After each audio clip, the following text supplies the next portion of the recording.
The video you're about to see contains this stuff. No, Charlie Sheen hasn't been around. It's baking soda. Basically, if you don't know, it is not traditionally a wise idea to fix anything fuel related, especially petrol, with super glue, because petrol will eat super glue. Petrol will break it down. But when it's mixed with something like graphite, baking soda and all this, like, you change its chemical construction. And I've just watched a video where somebody has repaired a plastic petrol tank. That, you know, they deliberately broke it and then repaired it with super glue and baking powder, and they left it with petrol sat in it for 11 days and it didn't leak, so it was all right. So it's a temporary repair, you know, it's fine. But like he says, yeah, it might last months and years. You just never know. So I thought, as petrol is derived from diesel, and diesel's generally not so nasty, it should be all right. So I decided, let's try and seal the top of the pump with the super glue and baking powder. So this is the result. No, it's not that, it's baking powder. Can you guess what I've been doing? I'm wrapped up because it's fucking cold. And it's Sunday and I'm bored shitless. Cold's a bit better though. Still rattly chest, which is always a risk if you're asthmatic. The cold weather can set you off. It's just how it is. That's one thing that absolutely wipes me out, is if I get a cold, that it moves to my chest and then I'm done, basically, till it moves on. But I feel a little bit better today, but I've not hit the lemsips yet. Right, I thought I'd have a little play, and because I've got absolutely nothing to lose, there's a new pump on the way, and as I said in the other video, I'm sure I did, it was 35 quid with a 5-year warranty. So yeah, we'll see how it goes. I've done, this is leaking at the top because that's where they're sealed. And that's not, you know, Charlie Sheen hasn't been round. I've done the old super glue and baking soda trick just to see if it's good enough to seal it, because if you had to do this, I don't know, side of the road somewhere, maybe you're on holiday, you can get your hands on baking powder, you can get your hands on brake cleaner or similar from a garage, and you can get your hands on super glue. It's all stuff that's readily available to the amateur bomb maker. Don't say that, fucking hell, talk about YouTube strikes. Anyway, so that's what I've done. I've put the old super glue is just around the top, because it's otherwise a one piece unit, so that's the only place where it can leak, really. So yeah, so I've done that. So I'm now going to refit it, and I know I've got to go through all this all over again when the new pump comes, but I'm a curious little bear, and if I can fix it good enough for me to use the car for the week, because the pump's not going to be here till Friday, then fair play. You know, I like to fix things because we live in a throwaway society, and I've noticed the quality of car parts, especially over like the last 10 years, is fucking garbage. And bike parts, garbage, utter garbage, a lot of it. You've seen with the ZX10, we've bought stuff for that, and yes, admittedly we've bought cheap, but it's shit, utter shit. But this is the battery from Pinky, and it's a motor back, and one of my mates absolutely swears by these, and it's for a motorbike battery. They're quite expensive. They can be double the price of like a Yuasa or whatever the fuck you call it, or you know, a normal Japanese brand or something like that, but they're twice the price for a reason. That's been on the bike a while, and it holds its charge, basically. You know, you pay for what you get. So the tools today I will be needing are a 10mm, a something else mil for the battery terminals. Oh, we've got 13, I don't know why I'm telling you this. 7mm and 8mm. A 7mm is for the hose clamps, the 8mm is for the pump clamp, because I just want to fit it and see if it works, because I'm bored, basically. So I'm going to take you with me, so I'm going to shut you off for now. That's all the battery tray, diesel pipe, battery, and we need to take all that out because I am going to completely put it back together before I test it. Now I could, if I knew where my jump leads were, oh I think my jump leads are in the car. I could actually just leave the battery out and just put jump leads to the car and test it. But I'm bored, so I'm going to just put it back together. If it leaks, it leaks. I haven't lost anything. If it works, it works. Plus, I want to see if my diesel heater kicks on, because usually it's quite audible when it kicks on and you see the exhaust plume come from under the car. If you don't know it's fitted, it's quite worrying when it first starts up, because you get this smoke plume under the car and you think, shit, something's on fire. But it's not, it's the Webasto diesel heater. And it has been cold enough for it to come on. It should come on, I think, under 5 degrees. And it's been way colder than that, man. And so I'm not sure it's coming on. It's warm to the touch, but that could be the diesel circulating through it. I don't know, because obviously your diesel gets warmed up. Anyway, let's waffle to it.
See anything.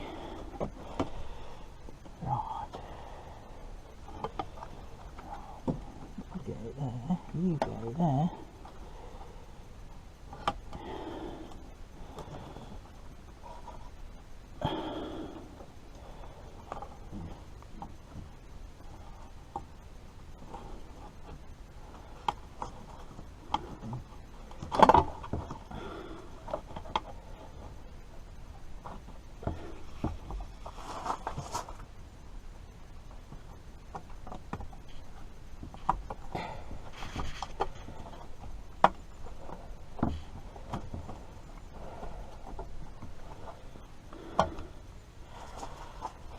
Problem is, I can't see very well.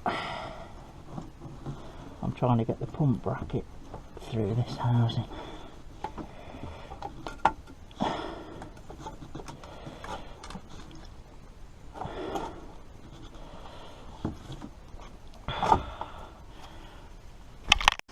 Right, it's all just back loosely for now. I struggled lining some of the stuff up, but yeah, it's back now. So battery in.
I don't think that's leaking.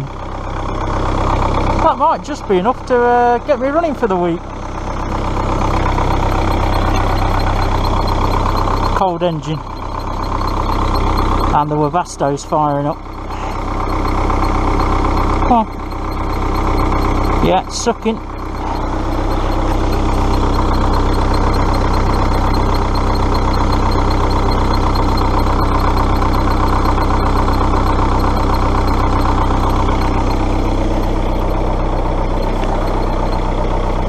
Can't tell if it's blowing off. Oh yeah, Webasto's working. You can just see the exhaustage.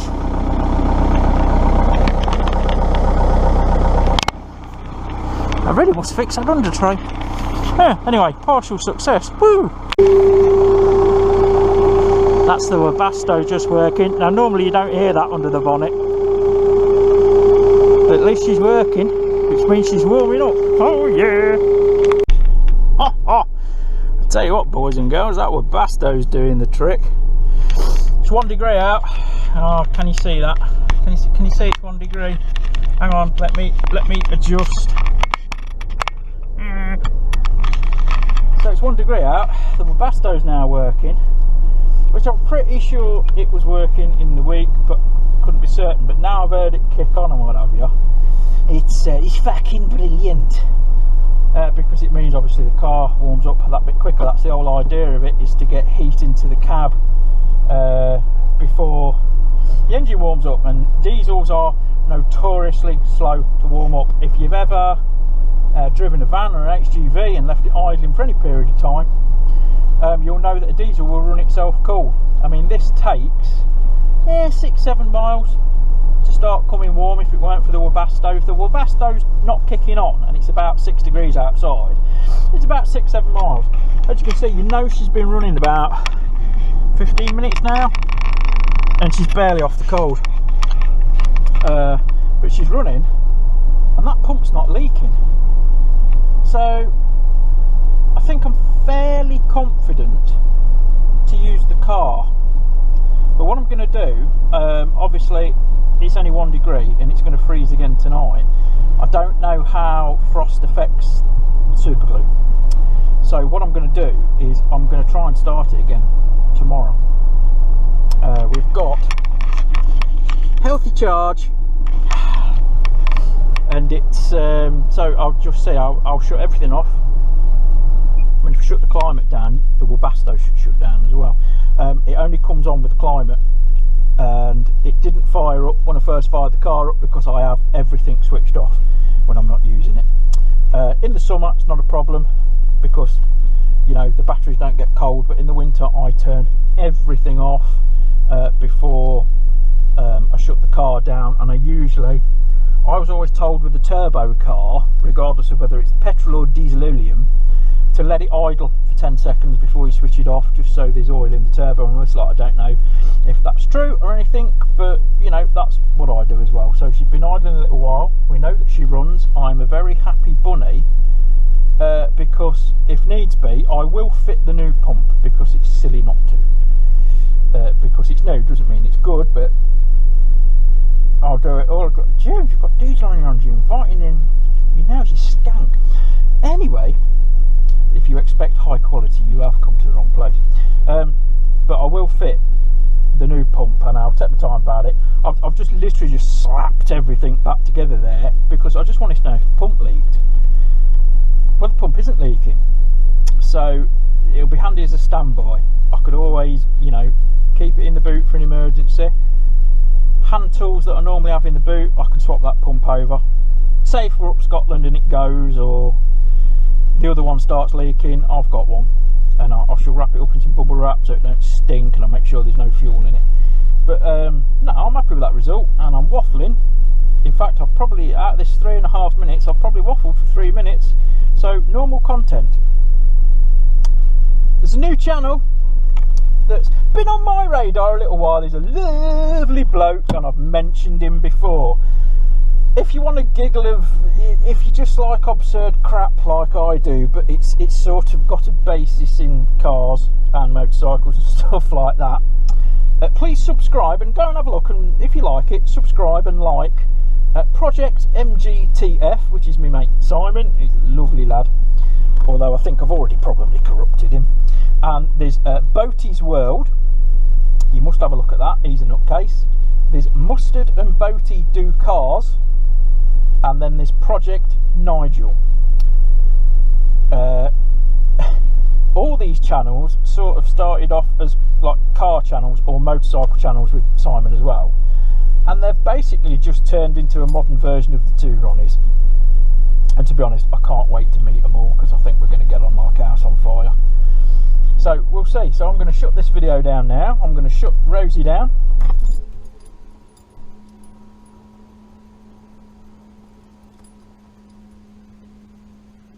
There we go, she's shutting herself down. And then that's the Webasto shutting down, because it winds down the Webasto. And then I'm going to go and have some breakfast, because it's actually nearly lunchtime. And if I don't know whether the camera will pick it up, but there's a large stream of smoke coming from the front of the bonnet. This is very alarming if you're not used to it, but it's just the Webasto exhausting off. So I'm going to go now. Enjoy the rest of your day, enjoy your Sunday. I'm going to go and have a lemsip and just dose up again, because it's chest still a bit rattly, and I'm still a bit gungy at the back of the throat and all this lot, but better, you know. So I'm going to go and have some breakfast. Come listen to a story about a man called Jim, a poor country boy who likes bacon boobs gin. Yeah, it's crap, I know.